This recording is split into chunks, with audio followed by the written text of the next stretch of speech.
I got someone pregnant. I'm gonna remarry her and we'll live off Mom's inheritance. So draft up those divorce papers and pack your bags. Excuse me? This was the same husband who'd ghosted his sick mom. And now he has the nerve to show up? Clearly he's lost a few screws. He's such a coward and a total loser. But oh, how different things might be if he knew the whole story. That inheritance of yours? Well, it's quite the unique treasure. Take good care of what your mom left you. I'm Maya. Hitting the big 5-0. I find myself talking to the TV even when I'm alone. Guess it's just one of those age things. Years back in my vibrant late 30s, I lived with my husband Ken and his mom Mary. Although Mary was technically still married to Ken's dad, Scott, they'd been doing the long-distance thing for years. Given Mary's health, Ken took charge of her medical visits and everyday stuff. That was until I came into the picture, and as a devoted housewife, I stepped up. Mary was a real gem. Our bond was the opposite of those cliché mother-in-law dramas. We were like two peas in a pod. But life took a turn when she had a stroke. Left paralyzed and speech impaired, her zest was gone. She became bedridden. My heart ached, but Ken? He was ice cold. Behind her back, he'd mutter, "Couldn't she have just passed on? This is gonna cost a fortune." Harsh for his own mom, but that was his truth. His visits became scarce, and his apathy was jaw-dropping. When she got discharged, I was out of my depth, being a full-time housewife with zero caregiver chops. Even with limited trips outside, I had to run errands. When I suggested we split the caregiver duties, he's like, "Hold up. You want me to do what?" "Seriously? She's your mom." "Look, I'm out working, and you're here. Shouldn't you handle everything?" "I'm not always home, you know. I do have to go get groceries and stuff."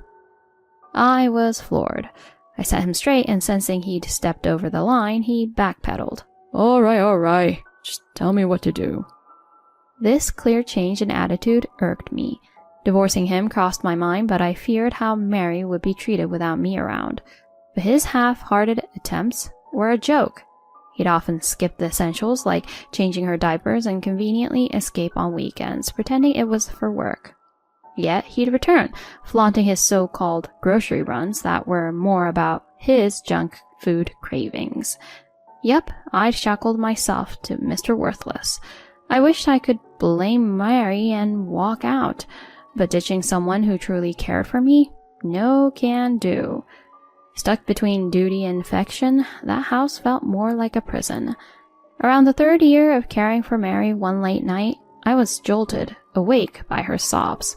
I hurried to her side, and she tearfully said, "He left me behind." I tried to understand her through her distress. "He was on the phone, then he just said, 'See ya, Mom,' and walked out." Her speech, always difficult, became almost incomprehensible when she was upset. From what I pieced together after telling someone he'd be right there, my husband just left.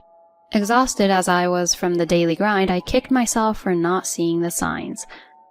"I wanted to go after him, but look at me. Even my own son left me.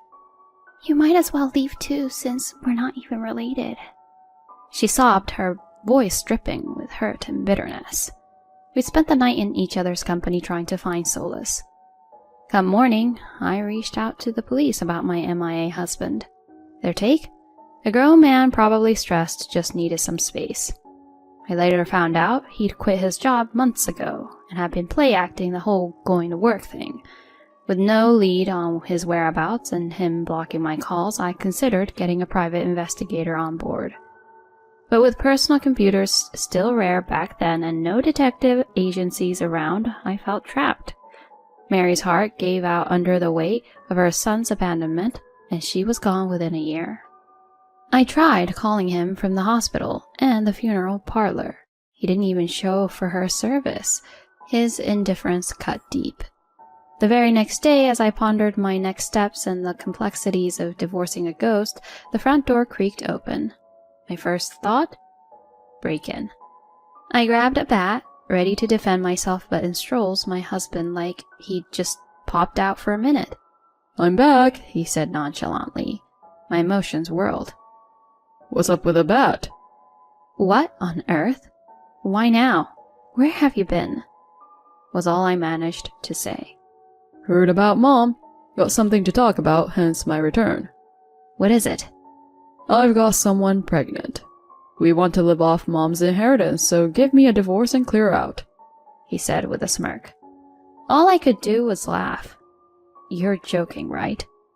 "What's funny?" "See, here's the thing. Mary's inheritance, this house included, is now mine. Got her will right here to prove it." He gaped. "But I'm her son." "And I've been her daughter. Blood ties or not. She always said she valued a caring heart over a son who'd leave her in the lurch." "No way. Give me that will." As he lunged, instinct took over, and I swung the bat. It connected. I swear I hadn't planned it. He rushed me, and it just happened. An unfortunate twist in an already twisted tale. Though what I did was painful for him, compared to Mary's suffering, it's just a scratch. To be frank, I could have taken another swing or two with that bat, and it would have still felt warranted. Oh, and heads up, I'm the beneficiary of the life insurance, so you're not getting any of that either. "You're kidding," he gasped. Whether from the shock of the news or from his injury, I couldn't tell. Look, it's not that you won't inherit anything. It's just unique. And by the way, Scott passed away before Mary did. I didn't tell you since you were MIA. "Wait, so there's some inheritance from Dad?" "Yes! That could cover the baby bills." Sure, if you consider a dilapidated hoarder's palace an inheritance. "Huh?" I filled him in on Scott's legacy. Mary had long wanted to escape Scott's control, settling for living separately. Scott, on his own, was helpless. He lived off convenience store food, rarely took out the trash, and started hoarding everything from junkyards and beaches. His home became the talk of the town. It's an old mess of a house, rain pours in, and the floors are giving way. Lately, it's been leaning ominously due to a sinking foundation, prompting complaints to the city. He never dealt with it and died, leaving that disaster behind. Given no other relatives, and with Mary trusting me with all finances, Ken got lucky with his inheritance. "What the heck am I supposed to do with this?" You could refuse it, but either way, that mess is on you. Cleaning up will cost a fortune. "Why did I get stuck with this?" It seems like karma to me. Mary didn't despise you, by the way. She once said it's tough caregiving and blamed herself for being such a weight on you. He looked at me, a mixture of shock and realization. That will was made before Scott's passing. Mary, aware of our long caregiving journey, wanted me to financially set in case we broke up. She was clueless about Scott's house. It wasn't about revenge. It just happened. Tears welled in his eyes as he murmured, "Mom." He confessed the gloom after Mary's stroke was suffocating. Overwhelmed by caregiver duties and daily pressures, he sought solace in an affair. He called it a misjudgment. He ditched his job and home, planning to dodge his pregnant mistress too. The tale was absurd. More shockingly, her dad was a mob boss. Facing her dad's formidable presence, he got pressured to marry her and bear all costs, from childbirth to relocation. Hence his hopes for Mary's inheritance. "So, now what?" He sighed. My reply was simple. Karma's a trip, isn't it? In the meantime, I'll wisely use Mary's inheritance. Also, let's get that divorce rolling.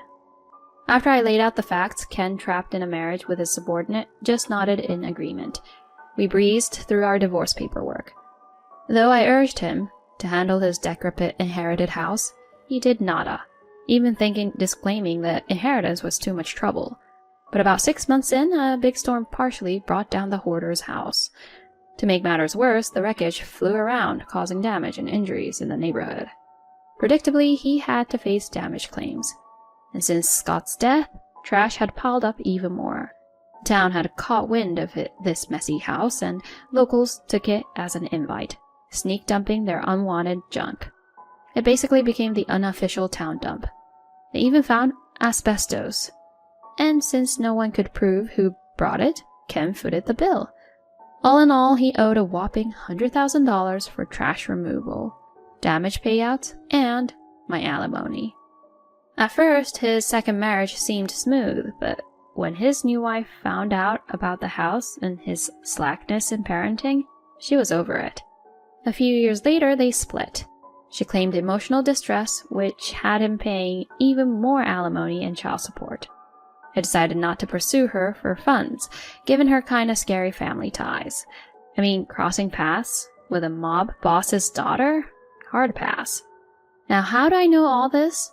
Because get this, my shameless ex tried reconnecting, saying, "Let's start fresh. I need you." I shot that down real quick. He probably thought I had some cash since I opened a little beauty salon. But the inheritance from Mary was my nest egg, and no way was I sharing with him. He seemed desperate, but after my firm no, he vanished. As for me, I remarried a couple of years back. My guy's an old high school buddy. After losing his wife early and experiencing his own divorce, we reconnected at a reunion. It started with casual coffee chats, and before we knew it, we were ready for the long haul together. No kid pressures, no parent caretaking. It's a relaxed companionship. The pandemic really spotlighted the value of close bonds, nudging us towards marriage. Even with the whirlwind of my younger years filled with caregiving and work, life still got a lot left to offer. I'm holding on to a hopeful vision of even happier days ahead, and I'm eager to enjoy each one of them with my hubby by my side.